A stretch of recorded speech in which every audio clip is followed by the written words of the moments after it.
Welcome to the Balls on Court podcast. Got Cortez Paul here, Kevin Carter on my right hand side, and we're early. We're earlier in the week than usual. Yes. And we don't usually talk on Tuesdays. But hey, nonetheless, that must be something we have a special occasion, right, or a special guest, or of course, of somewhere of that magnitude on the show. Of course, Kevin, I'll go ahead and let you take over and introduce our special guest. Well, we got basketball player first / football player. He played at Jackson. He played at Jacksonville University, played for the Jacksonville Jaguars and the San Diego Chargers. Nice. We've got Micah Ross on the show with us today. How you doing, Micah? I am awesome. You guys are doing well, I hope. We're here. We got a monsoon outside, man, with the storms going on. But besides that, I mean, I think we're head above water. So. I survived. I've survived cars that are playing Pokemon Go in their cars by walking down the streets, and I'm safe with that. So we're actually okay. I think we're hanging in there, man. So, not too bad on our end over here. So, but hey, man. I forgot to include Coach. Yes, Coach. Of the Atlantic Coast High School basketball team and consultant for the football. Yes, consultant on the football team. Consultant for the football team. My kids go to school at Atlantic Coast, and they have nothing but good things to say about Coach Ross. They say he's a great guy and everything. I said, well, I could have told y'all that just from meeting him before when he played for the Jaguars. So it's good that he's having a positive effect on some of our children. And that's going to be the first question I'm going to ask. How is it coaching and mentoring these high school students, especially in this day and age where we got all this social stuff going on, and with all the shootings and everything that's happening in life? How is it that you're taking your role as coaching and mentoring these high school students? I really think that if a lot of these, and since we're going to the social part of it, if a lot of these politicians ever coached, they would have a better grip on things that happen in our country. Because when you coach, there is no, take for instance a football team, there's no particular race.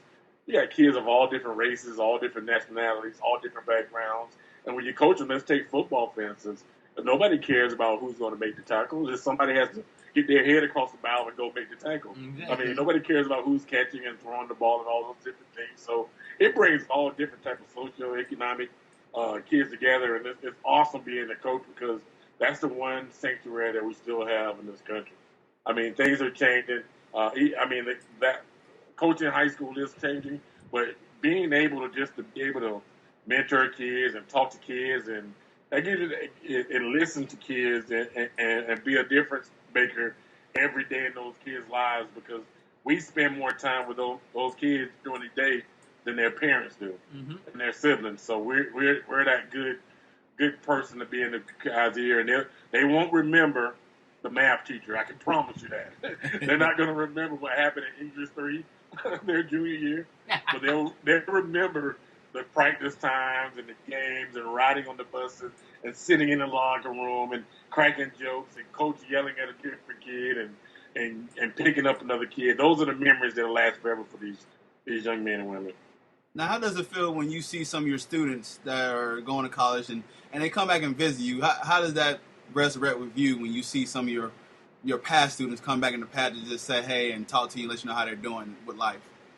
And it's funny you bring that up because me and one of my assistant coaches, Cortez Riley, he played at UNF, and Charles McCoy, they both played at UNF, my assistant coaches, and we were talking about that. We were like, do we have many kids come back? And that's the one thing that we're trying to do. And 2 weeks ago, we had 7 of the former players come back. Oh, wow. And they worked out with the current players and some of the younger kids, and they were in there mentoring them, telling them to go hard, and just different things like that. But afterwards was the most rewarding part because they sat down and we were all taking our shoes off, and they were all talking about old memories and different things that I had said and the assistant coaches had said and just traveling. And that's the part that's the most rewarding to me. Yes, I want every kid to go to college, but being able to have those kids and know that I made a to set those kids in a positive direction and I made positive strides in their lives, that's what it's all about. It's not about how many state championships. Yes, I want to win. It's not about, how much money I make as a coach, because we know Duval County coaches don't make any money. We're poor. We're very poor, but just to smile on those guys' faces and see that they're becoming positive men. Nice. It's amazing, though, that when bad things do happen and stuff, sports is one of those things that kind of draws everybody together, especially Americans. Yes. We tend to... I always go back to September 11th. When September 11th happened, the football games got canceled and everything like that. But that next week and the next time that they done football games and everything, you could feel the energy and you can feel everybody connecting together, because sports is one of those. Sports is one. I say, and it's not jokingly, I'd say sports is one of the great healers in America. Yes. It does things to... I don't know what it does, but it brings us all together, no matter black, white, Puerto Rican, Spanish, Asian. It brings us all together, and it unites us in one front.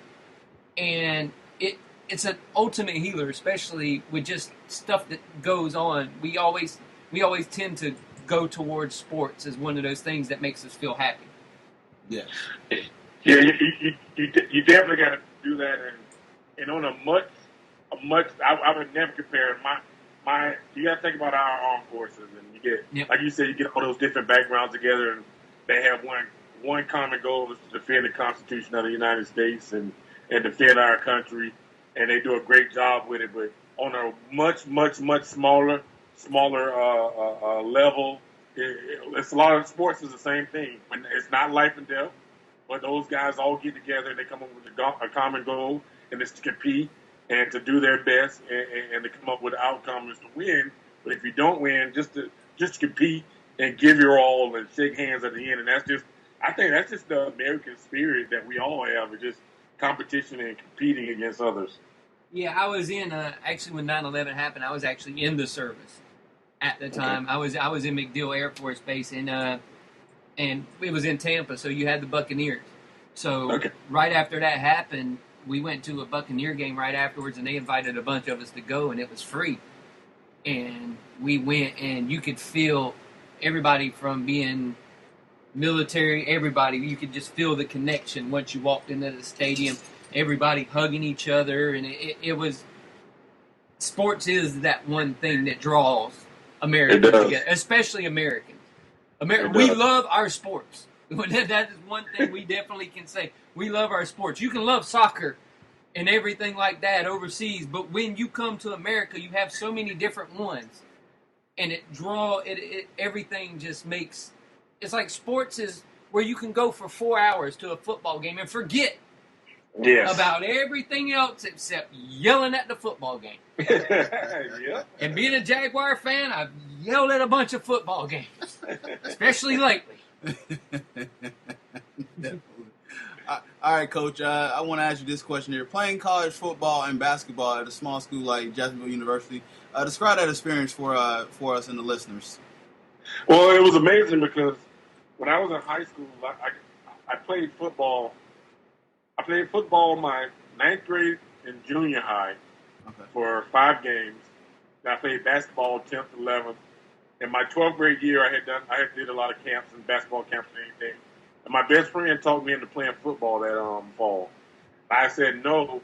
And then I think week 4, he was like, just come out and play. We were playing bowls the first game. Right. They were loaded, ranked in the state, in the nation, and everything. And I came out and I had like 12 tackles and caught a touchdown pass, playing safety. I mean, it was a pretty awesome experience. But I had more football teams after me than basketball. Wow. And it was late just off those few games. Actually, UCF had even offered me preferred walk-on. Wow. And before I signed with JU, Auburn got in the mix. Now, ask me how. Off of one film, actually it was 2 films. They watched the first game I played against Bowles, and I think Sharon Dorsey, and they were loaded. Matt Diorio, they had a loaded team. And then we played. When are they not loaded though? When is bowls just not loaded full of people? Exactly. They were loaded as usual. And then I played as Reebok. I played safety, and we were both games. We were outmatched at Jackson, and I played in the Reebok game. They probably had more guys go to college that year than bowls, believe it or not. Yep. The skilled athletes with Bernice Coles and Ben Fleming, they were loaded across the board. Yep. And I was just all over the field. I mean, I had like 5 catches at the safety position. I had like an interception, like 2 or 3 pass breakups, and about 8 tackles. So it was like, and I didn't even know that my high school coach, one of my high school football coaches, was sending that film around. Oh wow! Nice. And I'm like, wow, these people contacted me. I only played like 4 or 5 games. He's like, I sent your film out. Don't worry about it. He did, but I did. Getting back to your question, being at JU, it was a blessing for me because I was able to play basketball, which was my first love. I didn't like football. I like watching it. I like being around it, but football wasn't my first love. And it never was my first love until I started making money doing it. Then I loved it. Being honest. But at JU was such an awesome experience being in a small college and having a coaching staff that I had that actually my basketball coach started trying to push me towards football towards the end. He was like, you're not making the NBA. He was honest. My coach was awesome. He was honest. He was like, we probably can get you overseas. You can make a career, going overseas, but you'll be a great, you got hands, you got size, you got speed. And, I always like, Coach, I'm going to go overseas and make $40,000, $50,000 a year. In 6 months, I'm going to come back and hang out and go do it again. I'm a hooper. But I was telling the story on 1010 I was on the other day, and it was like, we were going to basketball practice, and I used to walk by those guys in the middle of JU called the Valley. They didn't even have the practice area that they built in. They were just in the middle of the valley, the middle of I know what campus. You're talking about. Yep.